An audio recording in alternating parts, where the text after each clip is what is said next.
There has been a lot to unpack here, and I think most of the stuff we've had to unpack has gone beyond the incident itself. And whichever way you look at it, it wasn't the universal acclaim that McLaren were hoping for, all of those celebrations on the podium. And forgive me if my video does feel like I've been overdosing on the cinnamon and cynicism here, so, you know, just gotta grin and bear it. But let's start off with Mercedes, because Toto, please, George Russell had, by his own admission, his most dominant Grand Prix of his F1 career. It seemed like a race where he wasn't bothered by anything or anyone. Even though Max Verstappen was really compelling viewing, it ultimately didn't really come up because George had the right tyres, he made a big of a gap, and the soft tyres on Verstappen's wagon simply were not potent enough. And the fact that this man still does not have a contract squared away, signed, sealed, delivered, now going into the middle of October, is just absolutely baffling. And the fact that David Croft is now calling Toto out for all of these shenanigans is getting a little bit telling. And granted, he had a little bit of a tougher time at the beginning of his hard tyre stint. It wasn't nearly as gravy as it was at the beginning of the race, but it did come back to him eventually, and he did finish a good few seconds ahead of Verstappen, not really challenged by either he or Lando. And this is going to make the championship battle between Piastri, Norris and Verstappen that little bit more interesting. Now, of course, it is very unlikely George is going to figure. He is mathematically essentially out of it, even more so than many people think about Verstappen.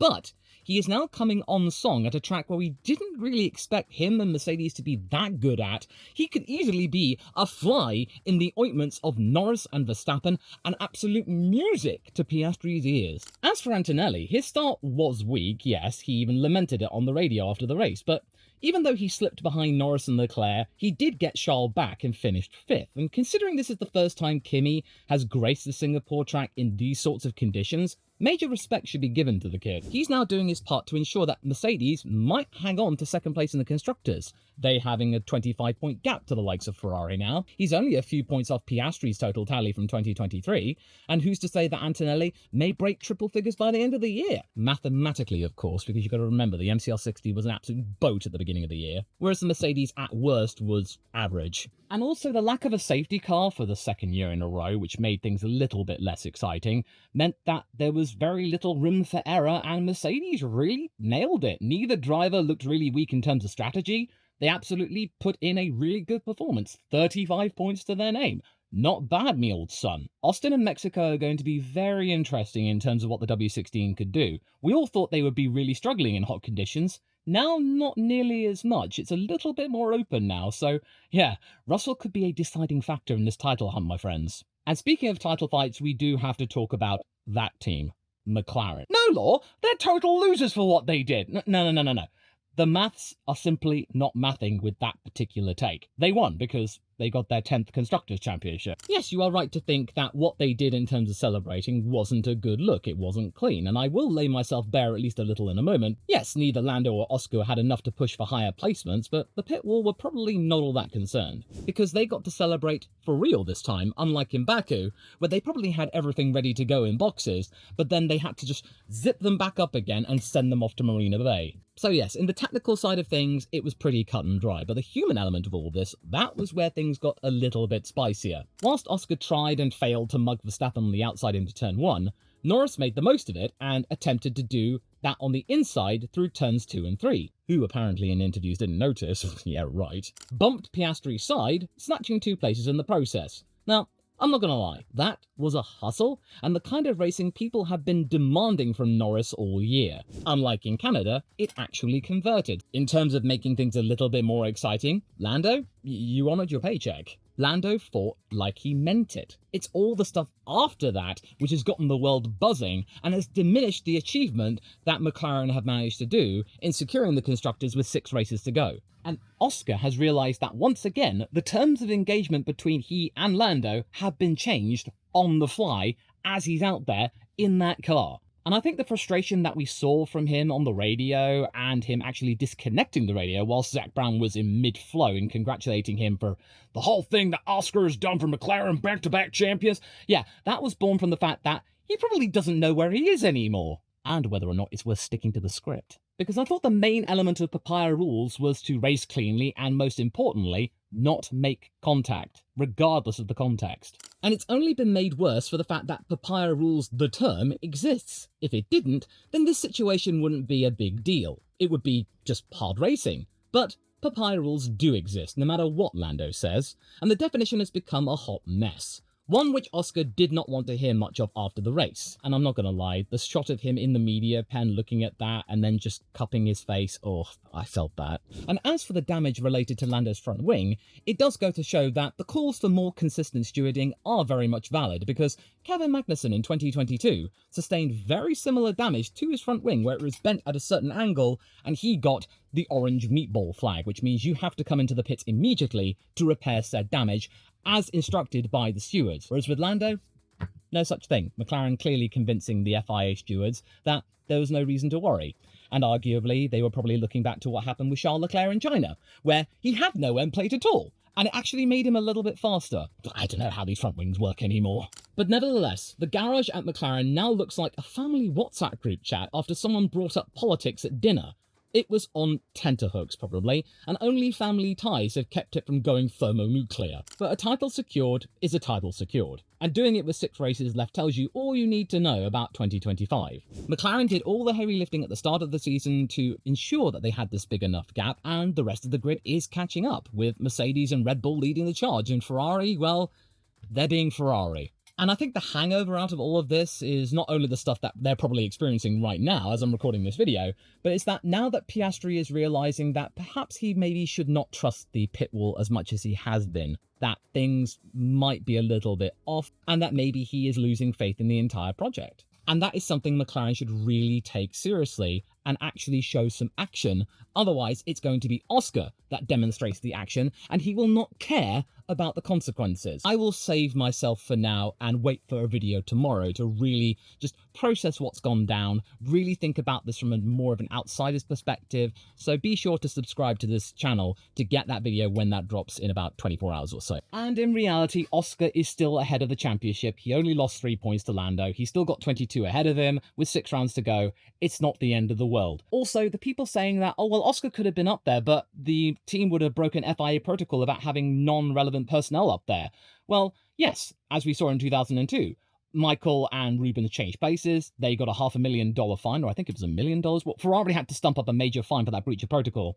But I think that considering that Zach Brown made $50 million last year, he would probably be more than happy to pay the fine to make sure the optics of Oscar and Lando up there at the same time would translate well with the sponsors and generate more and more hype about team unity. But yes, more on Tuesday, because we now got to talk about Max Verstappen. Despite failing to pinch the lead from Russell and do what Max does best in controlling the race, he still finished ahead of the 2 McLarens, even with his own gearbox acting against him. Yes, the points that he gained were small potatoes, but as I keep saying, say it with me now, at least there were potatoes to have. Also, softs on a somewhat damp grid as it was getting drier, it was quite the gamble, and a gamble that we would have easily expected from Verstappen. And it kind of worked, but it didn't work as much as I think he and Red Bull hoped, because he couldn't get near Russell. Russell scampered off to nearly 10 seconds, and instead we got a defensive masterclass as he was able to keep Lando Norris behind him and really make the Brit have to hustle to try and get anywhere near him.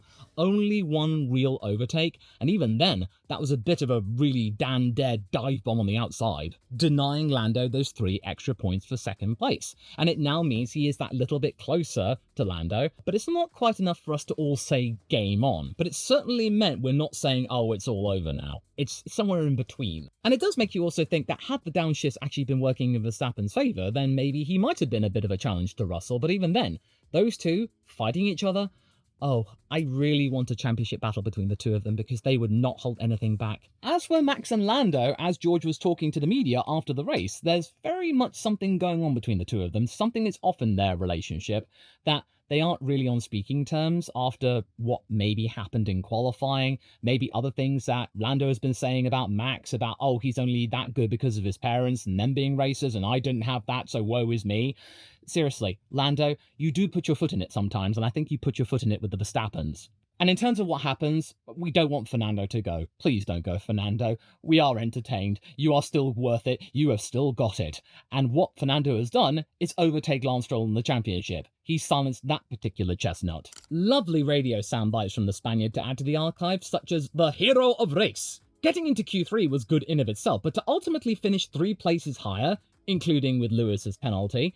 These points are critical in Aston Martin trying to respond to racing bulls. And again, it means that he is now overtaken Stroll in the championship. That is going to be a major psychological boost for the Spaniard after having such a beleaguered start to the season where he would try his damnedest and not be able to score before the Imola upgrade. And also, even though his language was colourful, especially after the race, apparently he couldn't fudging believe it. He said that 4 times. He was an absolute demon when it came to overtaking, really making a meal of it when overtaking Hadjar, and it was looking so good. With so little overtakes, that was absolutely wonderful to see from the Spaniard. It goes to show that even though he is the oldest driver on the grid by a considerable margin from Lewis Hamilton, he is still driving like he was in his 20s. It's absolutely nuts what this guy has. Especially when you give him a car that can do this, and it's making us all very excited if Aston Martin nail the regulations next year. Oh my goodness. And I think a driver that not many people have been paying attention to after the race was Oliver Behrman. That was a very solid race. Again, like with Kimi, his first time around Marina Bay, he's qualified 9th and he stayed 9th. No need to burn from the stern or accept P11 again. He kept his head down, he pitted earlier than most, and then managed what he had and converted. Especially in a race where there were no retirement or safety cars. P9 is proper value for Behrman. And it also might have been a proof of concept for Haas that even though they have a fairly decent car, their execution has been not exactly the best, where they have been fumbling things by Komatsu's own admission. Here, though, was an example where things went a little bit more serenely. They didn't go serenely at all for Esteban Ocon, but hey, at least one of the cars were able to score, and it was the youngster who was able to do it. If Ocon can have the same execution go well that Behrman had, then these two could be very solid in the brand new season if, like Aston Martin, Haas at least have a decent car going into it. So there are really good prospects for Behrman, and this might have been a nice little audition going off of the back of what he was able to do in Jeddah 2024 in similarly hot conditions, if he were hoping to maybe get a seat at Ferrari if either Charles or Lewis end up moving on in the next couple of years. And then we have to mention Carlos Sainz, because for this P10, it was Vamos with a small v, especially when you consider what Williams had to go through at the beginning of the Sunday morning session after being disqualified due to a technical infringement with the rear wing and DRS, coming back from 18th to 10th. Oh, this is just a continuation of the good form and momentum that he got in Baku with that podium. The drive was classic Carlos. Extend the opening stint longer than anyone, flip to softs late, then pick off cars that committed early. That Baku podium has certainly unlocked something within the Spaniard, and he's yet again been the bringer of smiles on a Sunday when the team had little to smile about on the Saturday. And Williams called this an absolute team game, and they were very much right to think that. With Alex Albon very much playing his part, him starting from the pit lane, him dealing with experimental setups, which ultimately led to the soft tyre gamble happening with Sainz, and him going from 18th to 10th. Let's just say that the team were not going into this race with any hopes of scoring major points. They came away with 1. And quite frankly, to them, 1 will feel like several. It's another nod of approval toward the team, and that maybe operationally and strategically speaking, they are starting to find themselves again. Their main hire, Carlos Sainz, is now regaining some sense of confidence, and this means that when Alex has a bad day in the office, Carlos may be more likely to pick up the pieces, and vice versa. And then maybe, in the fullness of time next year, they can both be on song and get some really good double points finishes more consistently. Especially considering that this was a green flag race, no safety cars, this was yet another point earned on merit through strategic accomplishment. In essence, another smooth operation. And then we get to the meh, and with Ferrari starting us off with many lessons regarding LICO, lifting and coasting. And Leclerc's race was a study in limits both with the car and his patience with the team.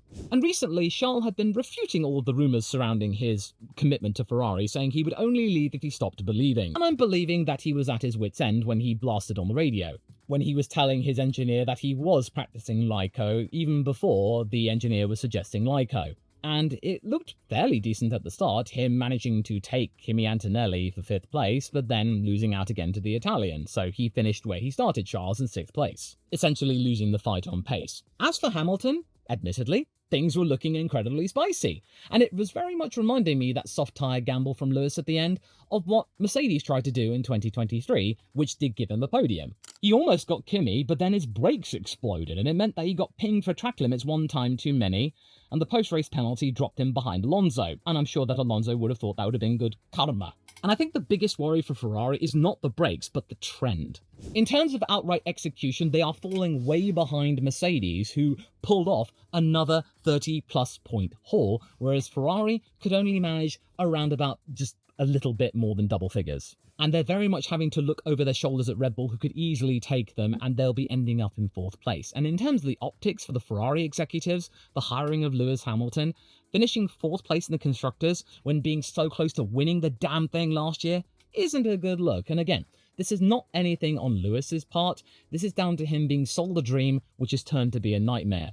The Ferrari execs milking Lewis's boyhood desires and aspirations for all that they are worth. The car still has one lap promise though. They start off races fairly solid, and Q1 looked hopeful, but in terms of race day, it's just simply not there. The margins are razor thin. And then there's Isaac Hadjar, and in the end, it was a busy day for him, and he only just missed out on a point. Shoulder to shoulder with Behrman at the start, and then he did his best to nurse the C5s, but then Carlos's operation was just too smooth, especially in the midst of the Frenchman having a power issue after the stop, which cost him time on the straights, as reported by his engineer. And that is the worst possible pace to have a deficit. In an F1 car, you surely feel like you have no power at all. But nevertheless, he had all of that. He was quite passionate on the radio, but in terms of his racecraft, he remained very clean. There were no complications. He did not turn into a hothead behind the wheel. He kept it very much to himself. And today was an example that the problem here was with the car, not the driver's talent. He had P10 in his sights, but it simply was not enough, especially with Carlos having soft tyres on, fresher soft tyres.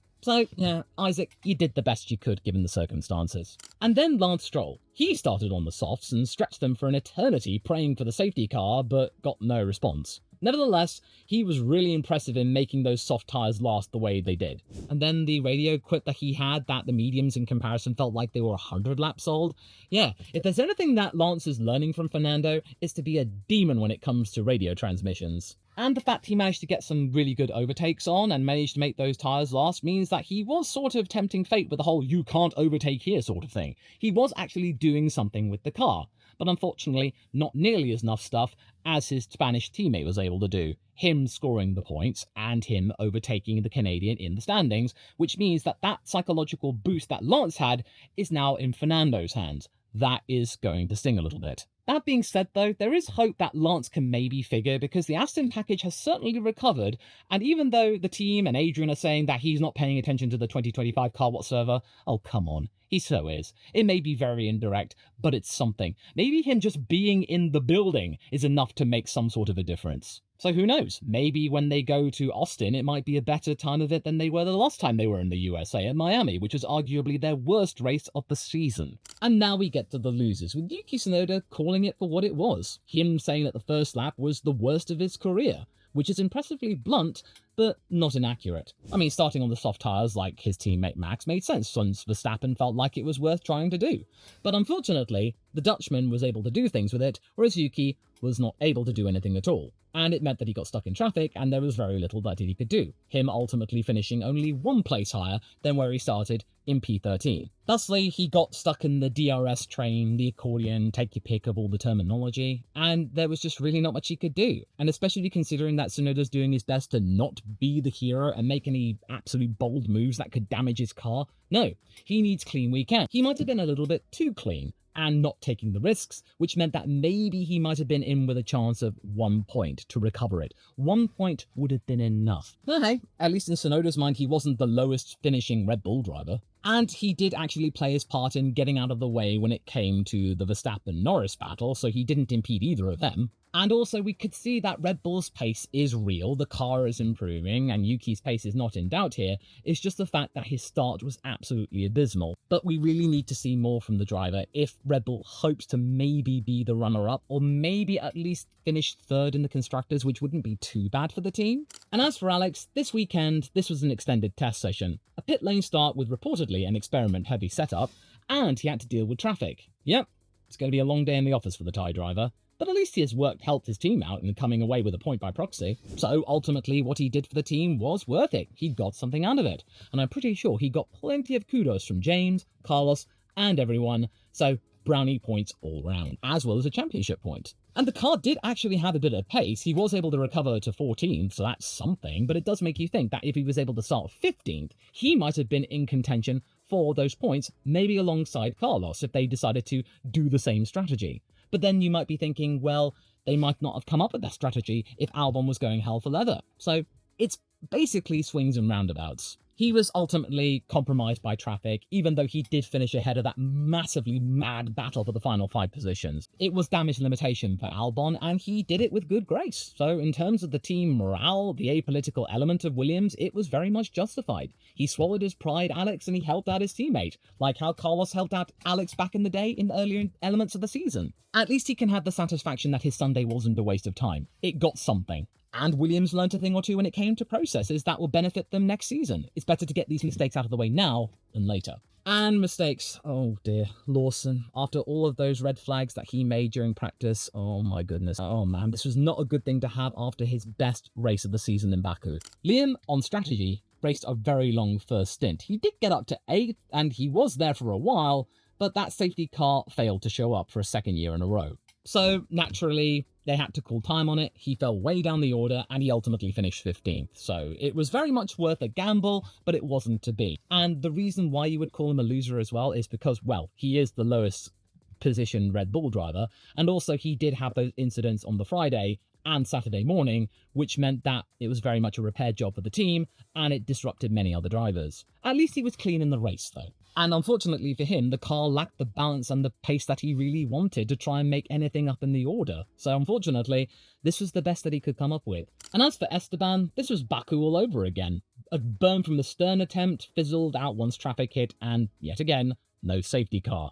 And he got in a stressful battle with the bottom 5 positions, and even though he tried to go long, he had that pit stop, he still was within that group, and it meant that he probably was absolutely frazzled by the end of it all. And he's starting to show frustration because that radio message saying that the team should revert the car back to what it was around China, where he had his best position of 5th, and that the car is a disaster, it was very much going to show that he's not really in the honeymoon phase of the Haas element anymore. I'm trusting Komatsu will help him out, and what Behrman was able to do should be hope that if everything clicked together and he got it converted on the Saturday, Esteban, he would have a fairly good weekend in himself. It really does go to show, for this team and for everyone, you've got to have a good Saturday with these cars. Ocon, proof of that. But I'm really thinking that he's hoping for one more major upgrade from the team at Austin, their pride and joy, the race they really like to celebrate, and hopefully getting a little bit closer to Sauber in the constructors. And speaking of Sauber, my goodness, this was a really, really bombastic weekend for them. Not only in terms of front wing damage from Bortoletto, but nearly taking out a Red Bull in the pits, because did you see that? That wheel going absolute AWOL, nearly taking out somebody in the pits, and it was thanks to a really dab hand of hands being able to catch it. And not to mention Nico having a spin and falling way down from P11th to last. Yeah, this wasn't a good weekend for them. And once they got buried, they never found clean air, and they were very much the green element of that 5-car mess parade. Yes, 17th and 20th looked grim, but that was the best they could hope given the situation those cars found themselves in. And I'm pretty sure that Nico must have been absolutely gutted, because qualifying 11th, that's the best qualifying he's had in a really long time, and would have been a nice change of pace, but it was for all for naught. He may as well have qualified down in last again.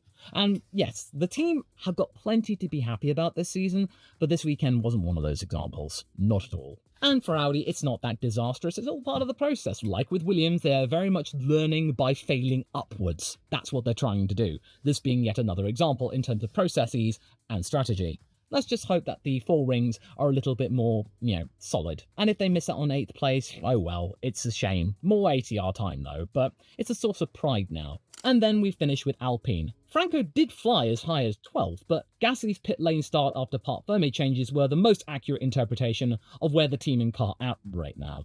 This year is now all about data collection rather than trying to chase a desperate point. Pierre failed to make any sort of an impact. He pretty much remained within the bottom 3 positions for most of the race. Him contesting against Esteban Ocon, his old teammate, and then maybe having a little bit of neon green to, spice things up a little bit. Whereas with Franco, it was a little bit more interesting. It wasn't to be for him as well, but at least he did manage to ascend to just being a couple of places behind P10. And not to mention, Franco had a massively great start, him going up 3 places by the time you got through the first sector. And he really fought well in the first phase. He went on those tyres, he tried to make them last really long, but ultimately they fell off a cliff, those Pirellis, and he fell way down the order, especially when you had other drivers going on to fresher softs, and it meant that the Argentinian just got mugged. But in terms of what Alpine are looking for him to do, in trying to be competitive in what car he's had been given, not to crash the car, this was a really solid race. And yet again, another one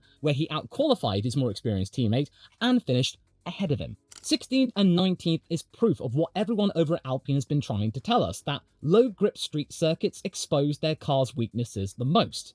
But at least there were some moments where Franco got to push and look competitive, so this might be a little bit more evidence to the team that Franco might be worth keeping, that he is able to hustle a little bit more than Pierre can at the moment. I don't know what's going on with Gasly at the moment. It's really, really fascinating, because I think he's just lost at sea, whereas Franco, well, he's fighting for his life, understandably so. He's trying. He really is trying, folks. And if you are curious about Franco Colapinto, this video might pop up, and if you're not, then another video that might tickle your fancy will pop up instead. I'll see you over there.